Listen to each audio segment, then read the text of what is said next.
In this video, I'll start with the next new topic of Unit 3 Calculus, which is integrals. First, let us understand what is an integral or what is integration. Let us take a function f which is differentiable in an interval I.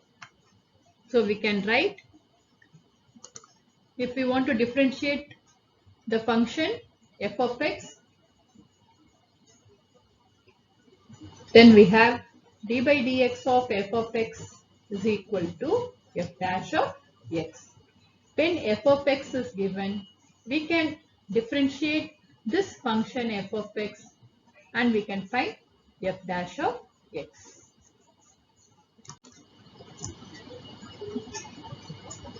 Now say for example, if we have f of x is equal to x cube, then we can say that f dash of x is 3x squared.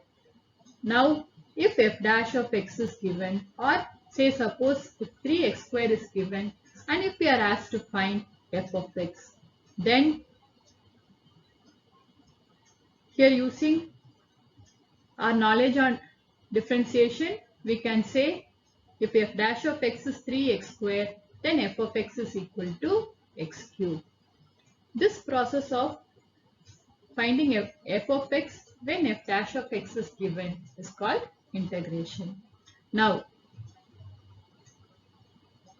if f dash of x is equal to, we have 3x squared, then we cannot say f of x is equal to only x cube, because if we have x cube plus 3, then again f dash of x is 3x squared.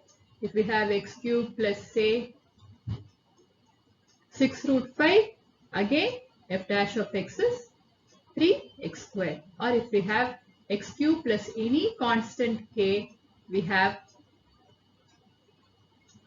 f dash of x as 3x squared. Now, if f dash of x is given and if we want to find this f of x, we have to do integral f dash of x dx. It will give f of x and with some constant c, because if we differentiate this, we will get f dash of x and we have the constant c can take any value. That is the reason why if we have integral f dash of x dx is equal to f of x with some constant, arbitrary constant c. So the formula that gives the antiderivative of a function. So it is the opposite of derivative, that is why we call it as antiderivative of a function is called indefinite integral, and this process of finding the antiderivative is called integration. We just now saw the integral of a function is not unique. It depends on the constant of integration. This is the reason why these integrals are called indefinite integrals. If you are able to find some value for the constant, then such integrals are called definite integrals. Under definite integrals, we will see the meaning, how to find the value of definite integral later after this topic. If we have d by dx of f of x is equal to, capital F of x is equal to small f of x, then we can write integral f of x dx is equal to capital F of x plus c. So, if we see this function, this capital F of x, it is called the antiderivative or integral or primitive of f of x. And this constant c, it is called the constant of integration or the arbitrary constant. And then this function f of x, it is called the integrand. Variable of integration, here it is x, and f of x dx is called the element of integration. So here these are some of the notations used in integrals. Now we will see the standard integrals for certain functions.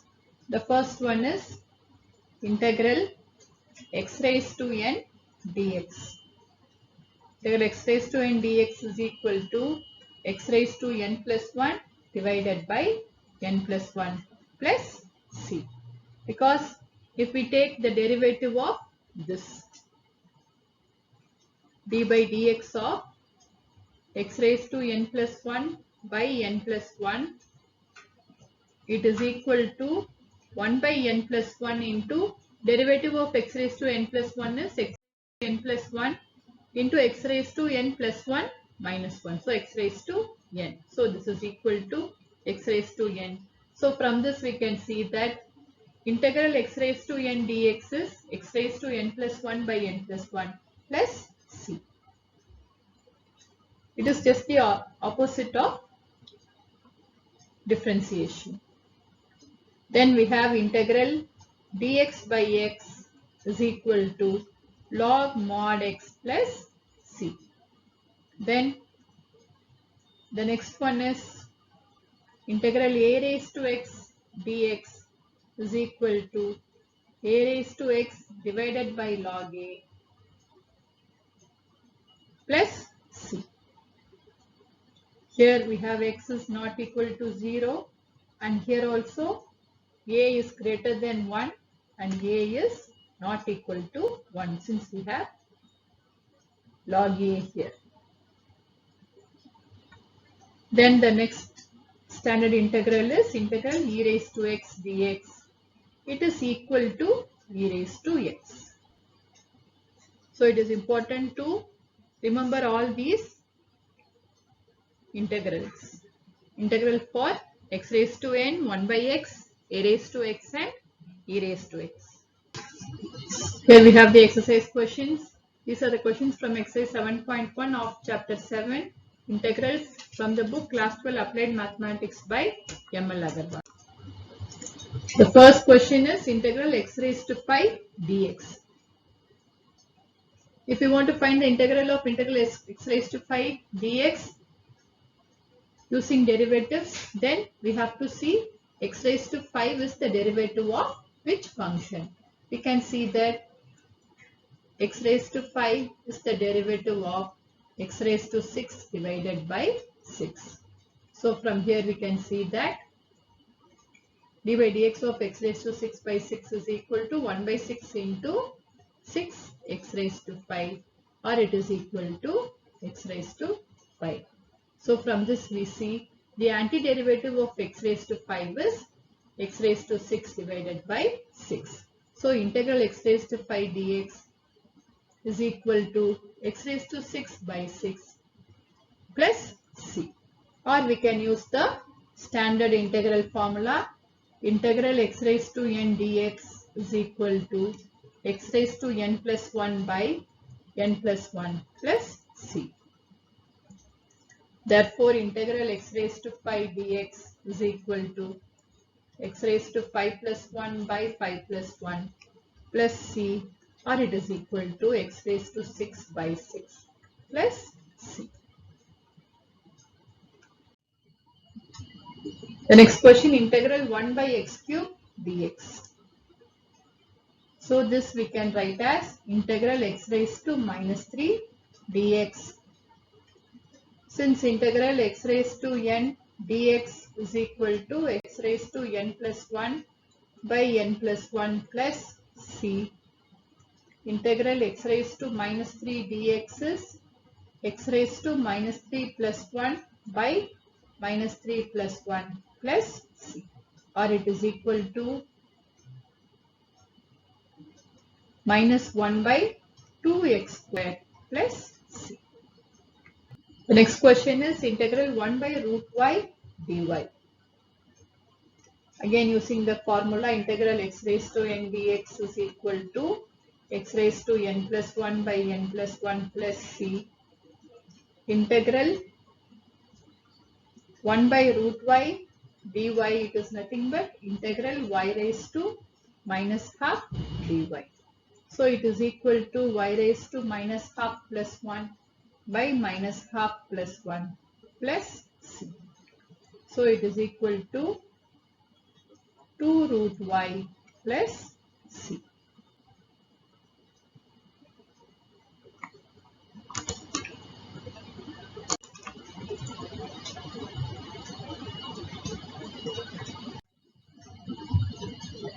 Next question, integral 5 raised to x dx.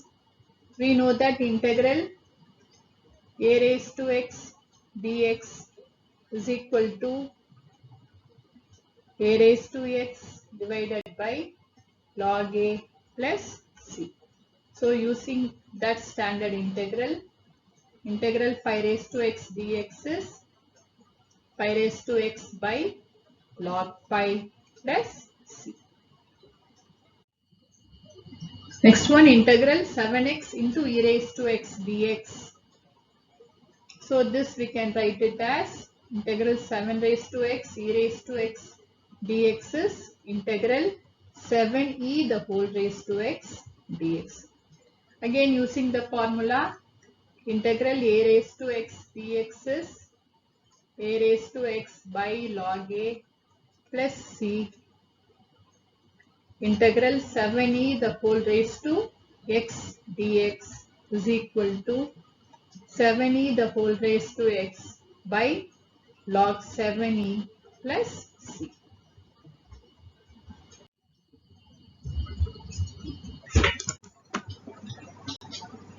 Next question is integral 4 raised to x by 9 raised to x dx. So this one we can write integral 4 by 9 the whole raised to x dx. This is equal to 4 by 9 the whole raised to x divided by log of 4 by 9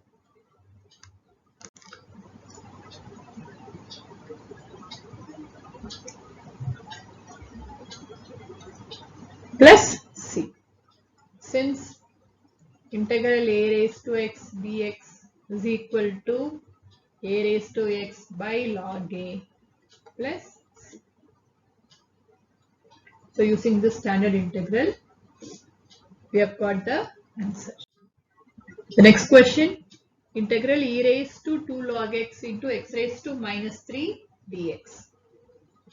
So this is equal to integral e raised to 2 log x, we can write it as e raised to log of x square into x raised to minus 3 dx.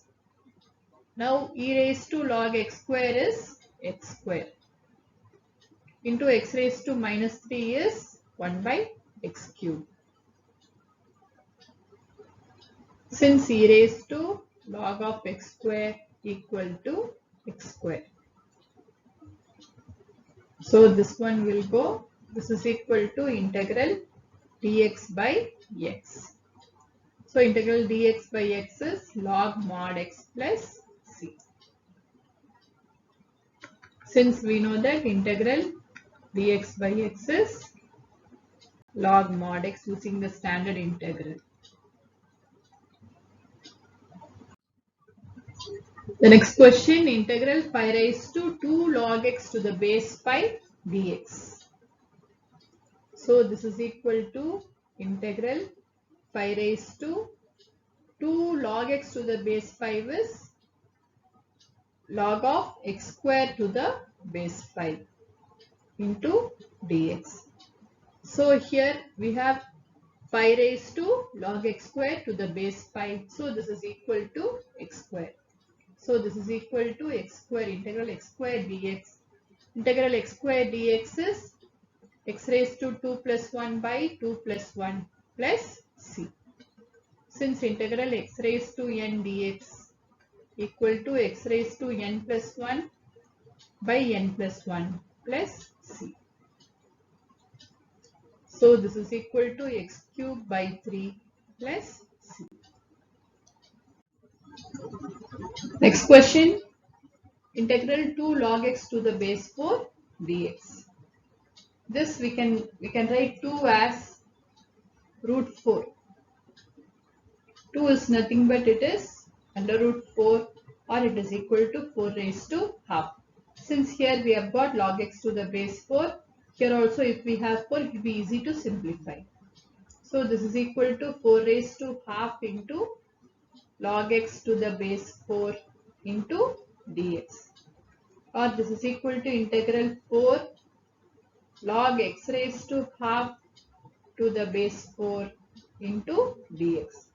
So 4 log x raised to half to the base 4 is nothing but it is x raised to half. So this is equal to integral x raised to half dx, or it is equal to, we know that integral x raised to n dx is x raised to n plus 1 by n plus 1 plus c. So here it is x raised to half plus 1 by half plus 1 plus c. Since integral x raised to n dx is equal to x raised to n plus 1 by n plus 1 plus c. So this is equal to, denominator will be half plus 1 3 by 2. So reciprocal is 2 by 3. So it is equal to 2 by 3 x raised to 3 by 2 plus c.